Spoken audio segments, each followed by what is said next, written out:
everyone, this is Anya Priyankar here and welcome back to my channel. So today we are reading some of the most unhinged confession I could find on internet. And honestly, some of these people need therapist, some need good friends, and some need to stop immediately. Like one person secretly lied to their family for 11 years that he hates mushroom. Another person is trying to break up with their boyfriend through Instagram memes. Wow. And someone accidentally dated their student. I haven't read all of this yet, so we are about to find out together how cooked this internet is. Let's begin. So the first confession is I secretly judge you if you use my name at end of every sentence. People really do that? Honestly, I completely disagree with the sentence. I actually love when people use my name at the end of sentence. It feels more personal. It feels like they're actually talking to me and not just talking. Like if someone says, "How was your day, Sanya?" instead of just like, "How was your day?" It feels more warmer somehow. Unless they are using my name every 3 sentences or seconds, then it starts sounding like they want to sell me an insurance. In my opinion, I love when people use, my name. It makes me feel more important, but it should not be like too much. Okay, let's move to the next confession. I absolutely hate the people who are from rich families who sit in a back of a lecture and sneer and laugh quietly, and I never see them studying. I mean, yeah, honestly, I get from where this person is coming from.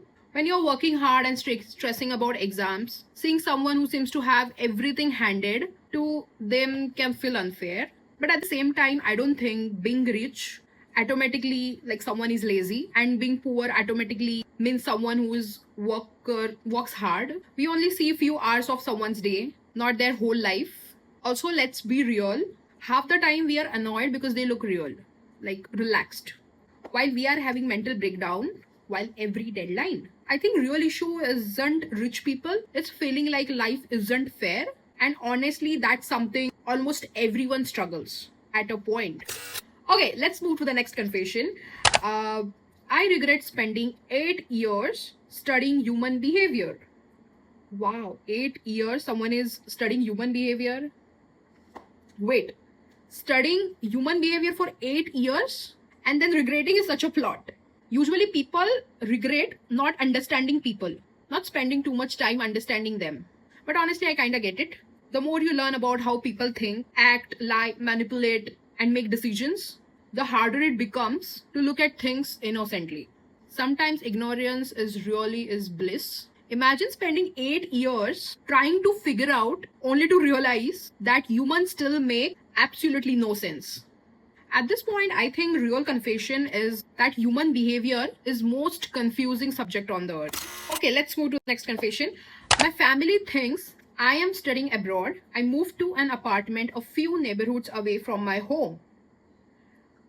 Bhai, what kind of people like... Okay, this is actually insane. Imagine your family proudly telling everyone that you are studying abroad while you are literally living few neighborhoods away. Part of me is impressed by commitment because keeping a lie alive for that long is basically a full-time job. But at the same time, I feel bad because sooner or late the truth is going to come out.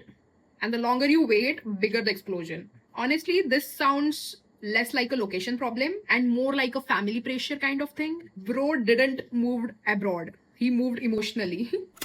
Okay, so next. My BF is not as funny as he thinks he is. And I don't know how much longer I can fake laugh. I mean, wow. Okay, this is wild. Imagine you are the funniest person in the room while your girlfriend is basically working overtime as a professional audience. Honestly, fake laughing for one bad joke is fine, but fake laughing for entire relationship? Nah. At this point, a boyfriend isn't doing any, comedy, stand-up. She is doing customer support. But now I need to know, are his jokes actually bad? Or has she heard the same joke for 500 times? Because every funny person eventually becomes unfunny when they keep recycling the same material. The boyfriend thinks he's a comedian. The girlfriend is out here acting for free. 8 fake laughs a day and she deserves an Oscar. Okay, next confession. This is why I have no respect for women. Okay, hold on. Before we continue, one person's bad experience doesn't represent our entire gender. Imagine if someone betrayed me and I suddenly say, that's why I have no respect for men. People would immediately point out that one person doesn't speak for billions of people. So now I am curious about what happened. Because whatever the story is, it might explain why this person is hurt, angry, or frustrated. But it's probably not enough to justify writing off half the world's population. Okay, this is interesting one. I accidentally dated one of my adult students.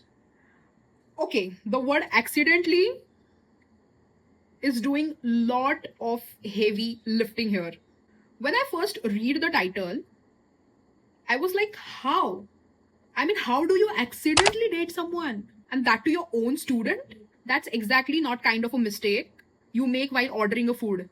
But then I saw the word adult, and suddenly this became a lot of less dramatic. Honestly, this is one of those stories where the title sounds like a crime documentary, but the actual situation is just an awkward misunderstanding. Still, imagine finding out the person you're dating, like it's going to come out the next day in the class. I would log out of the life for a week. The next confession is, I have been telling my family I hate mushrooms for 11 years, and last Christmas my aunt caught me eating them straight from a pan. Okay. This is funniest long-term commitment I have seen today. 11 years is not a lie anymore. It's a family tradition. Imagine spending saying no for mushrooms for a decade. Like, no thanks, I hate mushrooms. Only to get caught eating them directly from a pan like a wanted criminal. The aunt must have felt so betrayed. 11 years? Wow, that's Oscar worthy dedication. Okay, let's move to the next. I don't want to break up with my boyfriend because I don't want to break his heart. So I keep sending him funny memes of not having kids. So hopefully he finally thinks long term and ends up with me. Wow. This is really funny. This is actually like hilarious and completely insane. Instead of having honest conversation, you have launched a long-term psychological operation using memes. Imagine opening Instagram every day and getting another kids are expensive memes while your girlfriend is secretly hoping you will connect the dots and break up with her. Honestly, if you have reached the point, where you're trying to communicate major life decisions, the relationship isn't a great place. At this point, the boyfriend either deserves a direct conversation or an award for surviving the meme campaign. Okay, next. Am I the only one that tired of this back and forth never ending versus battle between men and women, race, gender? Honestly, you're definitely not the only one. At this point, every time I open the social media, it's men versus women or women versus men. Who's suffering more? Who's worse? Who's right? Like, can we all just agree that both sides have good people and bad people? Not every man is same. Not every woman is same. Sometimes it feels like, people are spending more energy fighting on this and misunderstanding each other. The internet just make it looks like that we are in some never ending gender war. Okay, next one. Last night, I pretty much said women are worth more than objectifying themselves on the internet, and someone said I'm sexist. What? This is like the confession. Okay. This is one of those situations where context matters a lot. Saying women are more worth than objectifying themselves sound respectful on surface, and that's enough for internet today. If you enjoyed watching me lose faith in humanity, one confession at a time, make sure you subscribe. I will see you in my next video. Until then, please don't try to break up with your partner through memes. Bye. See you in my next one.